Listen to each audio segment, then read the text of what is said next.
What's up, sports fans? Welcome back to another episode of Pez's Picks. I'm Jeff Hartman. Next to the guy, with the picks, Pez himself. Second week in a row, we're doing this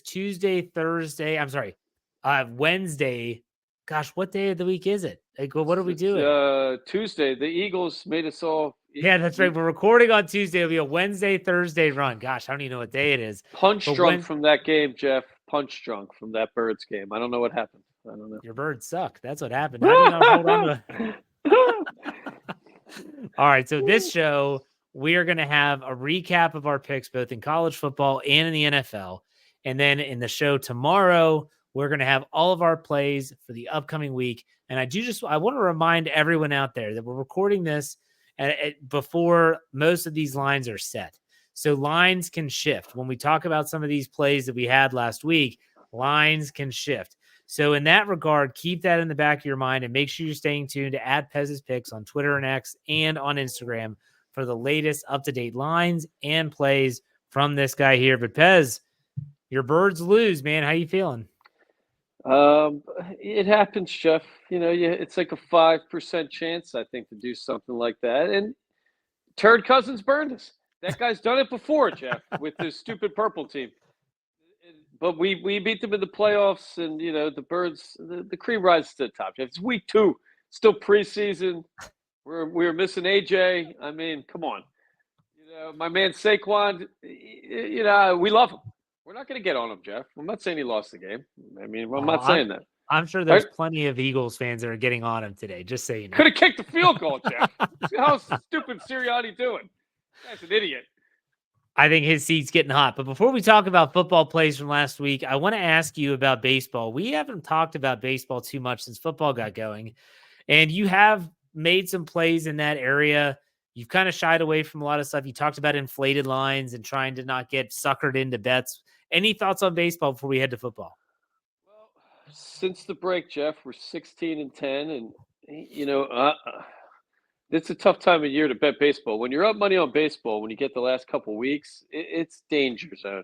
The lines are super inflated, and everybody loses still, right? Like you could lay 300 to win 100, and like the Yankees or the Phillies or these teams that are rolling, they're going to lose, and the Phillies are up and down again. Like teams like that, and then you play this Woo guy in Seattle. Seattle's terrible, Jeff. I don't know how they win games. Their pitching is incredible. So. The numbers, they make sense for some teams, but everybody's going to lose. No one's going undefeated. So I think when you have other action to look at, well, why take a 3, 4, 5-1 risk when we can wait till, last week of the season, pressure's on, then you can bet like it's playoffs. So there's kind of a, beginning of the NBA is the same situation. I think it's ridiculous to make those plays. End of the NBA season, certain times teams are going to play and what you're going to get. You can kind of use the data, but teams are checking out or it's tough to predict. All right. So let's talk about our plays last week. We'll start in college. Your wife is a Arizona Wildcat. Your libido play of the week. You had Arizona 7.5 versus Kansas State. And I was keeping tabs on that game and it got out of hand early, Pez. We lost that one. I mean, Kansas State apparently, Jeff, is better than we thought. Arizona's quarterback's a good player, but that defense, it doesn't seem like it's there this year. So, it's tough. It's tough to bet against the lady, Jeff. But I don't know how much we're going to be taking Arizona. They got smoked by that team, right? I mean, when you give up a lot of points like that, we're going to need a few more weeks to take a look at the Wildcats again. Though I love them. I mean, I love the quarterback. He's a good player, and we'll keep an eye on him. Maybe that defense gets tougher, like it did last year. And last week also, you went on a soliloquy about how, the transfer portal and how the military academies are not able to participate in that. And so that's why you took Baylor giving 16 points versus Air Force. That pick actually played out for you. We finished 1-1. Our college picks are 4-4 on the season so far. What are your thoughts on that Baylor game? Well, I mean, we'll take it, Jeff. First 2 weeks of the season, it's dangerous betting, especially college now. I mean, like you barely know who's on these teams at this point, who's coaching where, and like we're seeing in the pros. I think the Ravens are a better team than they're looking, but you can't just take some dominant star running back and say, boom, now you're playing with a dominant quarterback, and that's going to work. It might take time, and sometimes doesn't work. So I think with college, we could see this same thing. And I mean, when you have a ton of good players, you can make changes. And I think the better teams are going to do that as we go forward. But if you're not in the transfer portal, you are who you are. There's no mystery, right? You're not bringing Boston College's the top running back 2 from last year off the bench. He's a stutter, something crazy. Like you got that team, and unfortunately, I feel bad for the academies. I don't think they're going to be as competitive. They used to be fun. Air Force used to light it up at times, or Navy have a couple good years recently. Might have been stealing signs, Jeff, but that's neither here nor there. But I mean, that I think you're not going to be able to compete if you're not hot in that transfer portal. I mean, you got to do your research. They're going to have staffs that are huge at the big schools, and I think we're gonna see that being more and more of an important thing. Definitely. Yeah. All right. So those are only 2 college plays. There's a pretty weak slate of games for college football this week. And so we'll talk tomorrow about our plays for this upcoming week of that slate of games. But again, 4-4, not a bad place to be as we still try to find our footing in college football. Like you said, there's a lot of change and turnover Sure. in that regard. But let's go to the NFL. Boy, what a week in the National Football League in terms of Oh my God. upsets. Plays that I thought when you made them, like, these are great bets. These are great bets. And what happens? Boy, did we get kicked in the nuts on a couple of these. Let's start off with Baltimore hosting the Raiders. The Baltimore Ravens giving 9.5 points. The Raiders win outright on the money line. I wonder what those odds would have been. It took the Raiders on the money line, but still, I mean, we took the Ravens, and I thought that was smart. It was their home opener, and they lay flat. money line was plus 345, Jeff. Jeez. That's insane. And like I was saying, it almost you wonder a little bit, did bringing Henry in kind of make it even harder for Lamar a little bit, because now people are packing the middle of the field. They got to stop the run, and he's got less room to maneuver. And I don't know.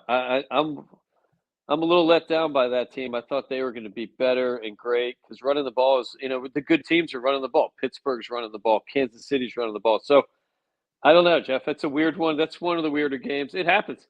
Yeah. Mustache Minshew. I mean, the guy. The game was over, Jeff. He threw a pick in the first half. It looked like they're about to come on. I can't remember. Is it Crosby? His big deal lineman out there had some emotional grabbing him, pointing at him. I'm like, is he going to beat him up? And it woke Minshew up. He came out, and the guy's magic. That's why he's a Philadelphia Eagle, Jeff. And I miss him. I wish he was on the team still, but yeah, we got Minshew. Who didn't? who bet that team, right? Some of these games you're like, but the second week of the season, there's going to be upsets, because not everybody is who they might have been last year, and maybe the Raiders are pretty good. I mean, maybe the coach knows what he's doing out there, and that'd be fun. I like a good Raiders team. Well, like you said, sometimes things happen that no one predicted, just like the New Orleans Saints scoring almost 90 points in their first 2 weeks. And their second game, this is another play that we had, they blow the doors off the Dallas Cowboys, and the Cowboys were spotting 6.5 points at home. I said last week, I was shocked you were taking the cockroaches. You hate Dallas, and maybe this is a lesson learned. Jeff, I've been at Veterans Stadium at games where a Dallas player would be seriously injured, and people would stand up and cheer like it's a touchdown. And I may or may not have taken part in that, Jeff. I feel bad about it. I'm trying to be a better man. I'm trying to bridge fences here. It seems like America, everybody's tense. All right, let me bring it. Why would I ever do that, Jeff? It was the stupidest thing I've ever done. Dallas, what a bunch of bums. They gave away like $500 million. Those guys, they look hungover, Jeff. Yeah. Is Derek Carr that good? I can't believe he's that good. I think they took the game off. They must have been partying all week. These guys are billionaires now. It'll never happen again, Jeff. We're tied for first with the Philadelphia Eagles, so we're in good position. I like our position, Jeff. I like the Eagles' position. All right, let's go back to Thursday Night Football. This is something we didn't have this on the podcast last week. You ended up taking the Buffalo Bills against the Miami Dolphins. A scary situation down in Miami. Tua getting hurt, another concussion. That's scary. But the Buffalo Bills, they took it to the Dolphins in a very big AFC East game. So you win that game. Josh Allen and the Bills look like they're much better than we all thought. They're 2-0. Dolphins now reeling without Tua. What's your thoughts on this? The numbers, I mean, the data was there, Jeff. Like, you could not take it. I think 11-1 going into the game, Josh Allen was against Miami. I'm pretty sure 33-7 touchdown to pick he's had in 12 games. I think it's the best stats against any team for Josh Allen. He was amazing. That guy's amazing, Jeff. That guy, he aside from Mahomes, he's like a legendary quarterback to me. He can do it all. And without a receiver this year, there's a question mark. I don't know. He's amazing. And Tua, unfortunately, had bad numbers. I think he was 1-6, and teams don't match up sometimes against each other. And it wasn't working for Miami. And it's terrible, Jeff. That guy was, he's trying to win the game. He's trying to get back into it. And, you feel bad for that dude. He's a tough player, good player too. Very good. Yeah. I don't know what's going to happen down there in Miami. So that was our first win of the week. The winning continued, though, in the 425 slot when Pittsburgh went to Denver. Pittsburgh was spotting 3 points, Justin Fields as the quarterback. I know you're a fan of that move, and the Steelers playing Justin Fields. They pick off Bo Nix, your buddy from Oregon, 2 times. He looks every bit the rookie quarterback. The Steelers win this one, low-scoring affair, 13-6. What was your take on this game? Jeff, I got to give it to your boys. They're playing as good as football as anybody in the league right now. I think if they needed to score more points, they would try to score more points. I think they're ticking the clock and ball control. They're not taking risks. They're running the hell out of it. And that defense is amazing. Who knows what that defense is doing? And it's killing quarterbacks. When it kills Turd Cousins, who's been in the league, 50 years, Bo Nix, he ain't going to do too hot against it, Jeff. And it showed. I felt bad for him. They were big. That must be very difficult to be a rookie quarterback going up against that team. And, Bo Nix got to feel some pressure right now. They're benching some of these first-pick guys, right? I mean, it's a new league, Jeff. You're not sitting for a year and then coming in slow. Few games in. I mean, this guy, I think Caleb Williams, same deal. The pressure's on. These guys don't look too hot, Jeff. Not looking good. Yeah, you're referring to Bryce Young being benched after 2 games in his second year in Carolina. I don't know how they'd ever go back to him, but it's a rough situation. But you're right, Bo Nix is. And here's the thing: what's going to keep Bo Nix safe is that Sean Payton went out on a limb and said, "This is my guy." We fooled everyone. Everyone wanted, all these other quarterbacks to win all these other places, and he said, "We got our guy." So he's tied his wagon to him, so we'll see what happens. He's not a very likable guy either, I don't think, Jeff. I don't know. I think Denver, he might be warning. His welcome might be. That's a tough state out there. There are Cowboys out there. Those guys don't mess around. They got to win ball games. And Pittsburgh, I don't know, Jeff. I got criticized when I put out our season total play for Pez's picks. Pittsburgh, we took the over. They've had one losing season in 20-some years. How could you not take this team in some situation like that? Of course, if you run the ball and play defense, you're going to beat a rookie quarterback. I mean, there's no, unless it's some C.J. Stroud or something. I love the way they're playing. I love them. We'll see if it's sustainable. It's going to be a good game in week 3 against the Chargers at home. But let's go to our last game, the Houston Texans. This was a Sunday night game. Houston Texans versus the Chicago Bears. Houston was spotting, but this line shifted. Now we got to preface this. So the line shifted, and some people thought it was a push. No, they actually win this. I gave you the win here, Pez. Why don't you explain? Appreciate that, Jeff. No problem. It dropped to 5.5, I believe, and we'll take the win. It was a close one. Chicago kicked some cheap field goal. I was reminded this weekend, Jeff. I think over 70% of games last year finished in the fourth quarter, where the lead was decided in the game. So, we're seeing that again. That was like a minute 30 left. You're like, almost every game came down to it. The Eagles game, it's going to be a tough year. Gambling is getting tougher because there's so much data and thought put in these NFL games. I can't imagine the amount of money being put in these NFL games.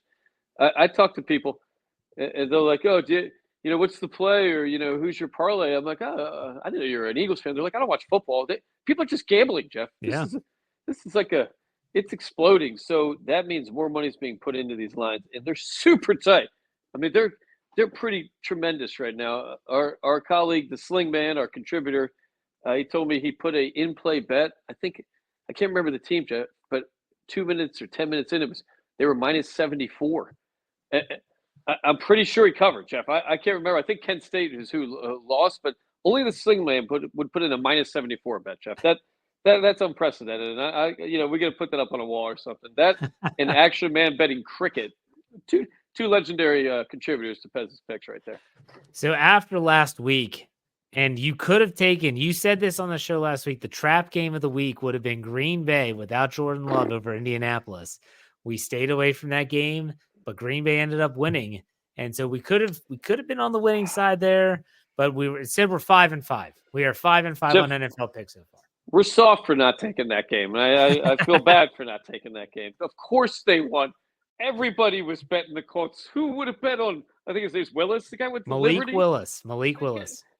He seems a nice fellow, Jeff. But he's not. What's he doing in an NFL quarterback? I mean, but it worked, right? It worked. And they could be a play again this week, Jeff. I'm happy for that kid.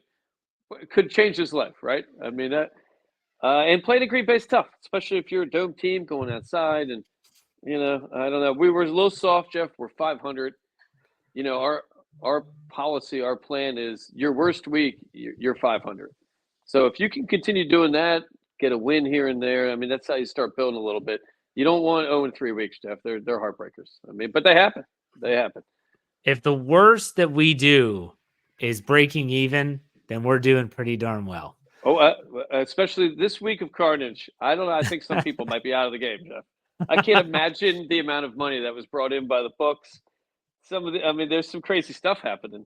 Could it continue?